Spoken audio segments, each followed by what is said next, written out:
Hello ladies and gentlemen, welcome back to Uncle Matt's Cookery Lessons. In this video I'll be making Piccalilli.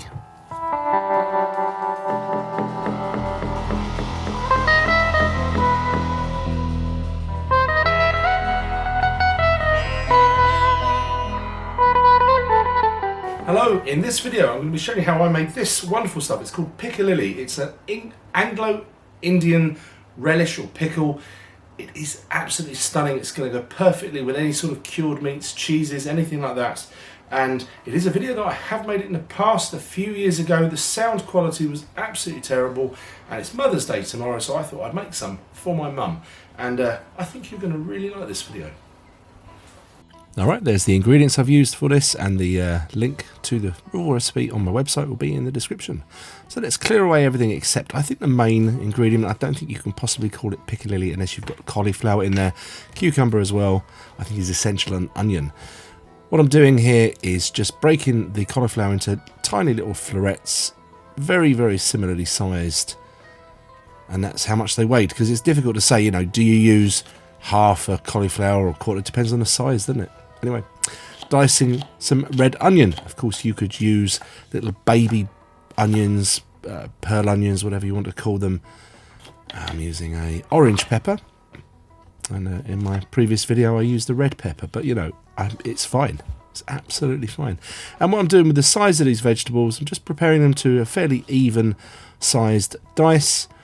This is the cucumber, which I'm just scraping out the very, very watery seeds from the centre, and then cutting those into strips and then into dice. And this is a remake of a video because the original one, the sound quality was awful, and you know, it deserves another go. So let's see if I can do a better attempt this time.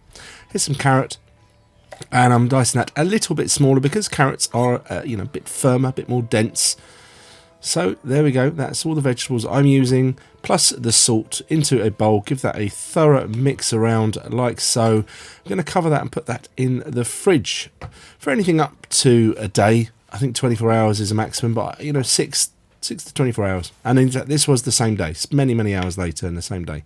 And you can see it's all sort of moist. So a very, very thorough washing. You want to get rid of all that salt, but you don't want it tasting that salty. And then pat those dry. And I'm just going to leave that to the side while I now prepare the sort of the Piccalilli, the chili part of Piccalilli, because it's a combination of the two words, pickle and chili. And as I never know how hot chili is going to be until you taste a bit. And yeah, that one was quite warm, so I got rid of most of the seeds and the pithy bits, and I'm dicing that up very small indeed, like the French would call that brunoise perhaps.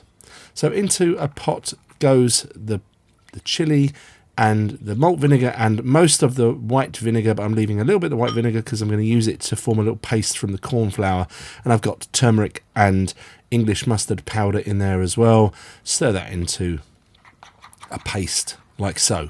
Right, that vinegar has been simmering for 10 minutes with the chili in it, and that pan previously had some jars sterilising in simmering water, which is a nice thing to do to make sure it, you know, has every chance of keeping for a long time. Put the paste into the vinegar, stir it into, over a low heat until it becomes to a sort of nice, a thick mess like that, and it was a bit lumpy. I don't like using whisks in pans, but I had to on that occasion just to get rid of some of the lumps. Now this is where you may want to cook this on or stop immediately, depending on how long it's going to be before you have this, because it will take, if you have them completely raw, that's great. It's going to be a couple of months before the vegetables are softened. So I usually leave mine cooking just gently for about 5 minutes, which softens them. So whilst that was finishing, I'm preparing a little greaseproof or baking parchment lid that's going to go inside the jar. So the jars I've used, also select jars that have been previously used for some sort of pickle, because they'll have a coating on the inside of the lid that won't react with the acid in the Piccalilli and turn your Piccalilli bad.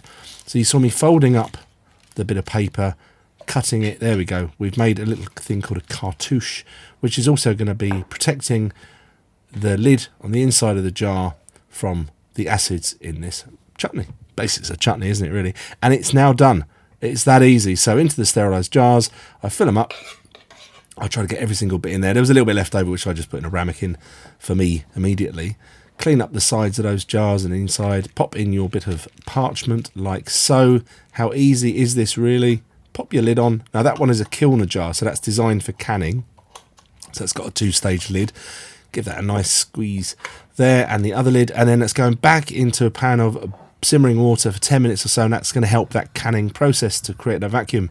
Label them, pop them in the cupboard or the fridge, and forget about them, or get stuck in straight away depending on how much you've cooked them. And I must thank a viewer called Chillmax who reported on the previous video I made, said how good she thought it was. I think it's a she, and but she has a 200-year-old family recipe, and she was very complimentary about this. So Chillmax, if you watch this, I really appreciate you taking time to leave such a nice comment. Right, so what I'm doing here is, it'd be a boring video if we just went, there you go, the Piccalilli's done. So I'm making a bit of bruschetta with a ciabatta. That's nice and toasty, looking very, very tasty. And let's present this accoutrement for the Piccalilli, because the Piccalilli is the star of the show, but we got some charcuterie there with some salami and some prosciutto and etc. There goes some of the Piccalilli. This is the next day, and decorate that with a bit of rocket perhaps, and it's looking rather snazzy, isn't it? And you're just going to tear your bread, put some Piccalilli on it, whack a bit of prosciutto on it, and stick that in your gob. And I'm going to hand you back over to me for the tasting. Piccalilli, it's gorgeous. It's absolutely lovely. Now these I made yesterday. That one I'm going to keep sealed. This one we're going to use, but this one here will be so much better in a month's time, or even a couple of months' time, left alone to mature. But we're impatient here. So this is absolutely wonderful. Yeah, it's perfect with. It's perfect with anything you might have, anything else that's pickle, hams, cold meats, cheese is absolutely wonderful. So why not give making Piccalilli a try? I think you'll really like it. And I'll keep mentioning, please, if you are here, please take the time to press the thumbs up or like this video in any way you can. A comment, a share, and a subscription would be really appreciated, because it would help to grow my channel, and it needs help. Anyway, I will see you again pretty soon. Bye.